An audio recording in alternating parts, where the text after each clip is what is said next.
الحمد لله رب العالمين، وصلى الله وسلم وبارك على نبينا محمد وعلى آله وصحبه أجمعين.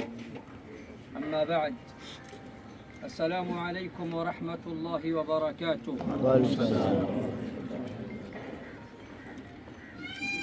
Hakika ya macho hutoa machozi na mioyo imehuzunika, na hakika ndugu yetu Hussein Muhammad Msopa kutuacha, hilo pia limetuhuzunisha.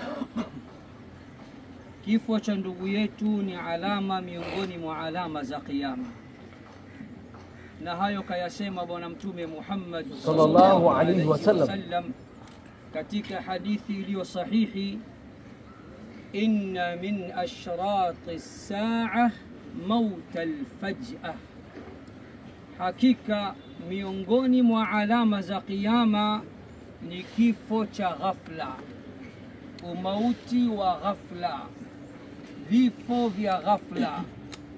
Na bila shaka ndugu yetu kifo chake kilikuwa ni cha ghafla. Cha muhimu na cha msingi, ndugu zangu, sote tunatakiwa tujiandae na safari hii, safari ambayo tutake tusitake kila mmoja wetu lazima atasafiri. Kullu ibn untha wa in talat salamatuhu yawman ala alati hadba'i mahmulu, فإذا حملت يوما جنازة فاعلم أنك من بعدها محمول. Kila aliyezaliwa na mwanamama hata aishi salama salmin kwa muda mrefu, iko siku atabebwa katika chombo dhalili cha jeneza. Ikiwa katika maisha yako umepata kubeba majeneza mbalimbali, basi fahamu ya kuwa iko siku na wewe utabebwa kama ulivyobeba wenzako. Qur'ani tukufu suratul Anbiya imemthibitishia bwana Mtume Muhammad sallallahu alaihi wasallam ya kuwa hakuna atakayebaki baada ya mtukufu wa daraja mtume wetu Muhammad sallallahu alaihi wasallam. Allah anasema: وما جعلنا لبشر من قبلك الخلد أفإن مت فهم الخالدون, na hatujapatapo kumjalia kiumbe yeyote kabla yako wewe Muhammad kuishi duniani milele. Hivi baada ya kuondoka kwako wewe Muhammad, baada ya kufariki kwako wewe Muhammad, wao ndo watabaki milele katika ulimwengu huu? Bali katika suratu Zumar Allah anamwambia Mtume sallallahu alayhi wasallam: innaka mayyitun wa innahum mayyitun, hakika yako wewe Muhammad ni maiti na wao pia ni maiti.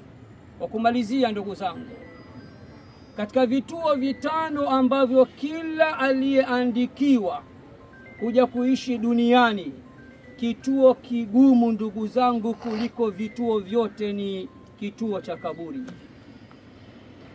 Kwa haraka haraka, kituo cha kwanza wanawachuoni wametuambia ni tumboni mwa mama. Kituo cha pili ni duniani. Kituo cha tatu ni kaburini. Ndugu yetu hapa, japo tunampenda kweli kweli, lakini kwa ridhaa yetu sote tumemfunika kwa mchanga zaidi ya tani 7.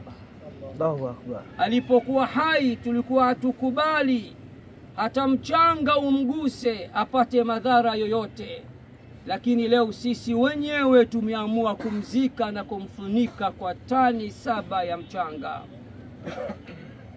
Mshairi anasema: laisa algharibu ghariba ash-shami wal-yamani, inna alghariba gharibu al-lahdi wal-kafani. Mgeni hasa sio yule anayetoka Shama kaenda Yemen, bali mgeni ni yule ambaye atalazwa kwa mara ya kwanza mwanandani. Bedui moja hajawahi kusafiri maisha yake. Safari yake ya kwanza anasafiri, alipofika huko alikokuwa akitegemea kufika usiku wa kwanza alikosa usingizi. Kisa na mkasa, chumba hajakizoea, tandiko hajalizoea. Akaanza kuimba mashairi yafuatayo, akasema: faraktu mawdi'a marqadi fafaraqani as-sukunu alqabru awwalu laylatin billahi qul lima yakunu.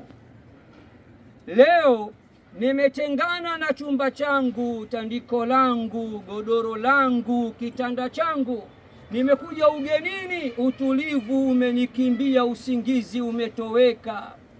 Ikiwa hapa duniani kitendo cha kubadili tandiko na chumba usingizi na kosa, niambieni mie kaburini usiku wa kwanza nitalala?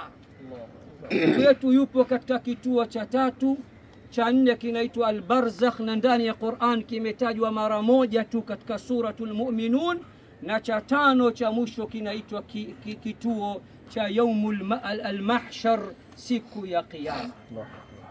Baada ya mawaidha haya machache, kwa niaba yangu nitumie fursa hii kuwapa pole wahadhiri wote wa Kiislamu na kila anayejijua kwamba yeye ni dai na ni mlinganiaji. Msiba huu ni wa kwetu sote, hatuna la kufanya kwa sababu qadar imekwisha pita.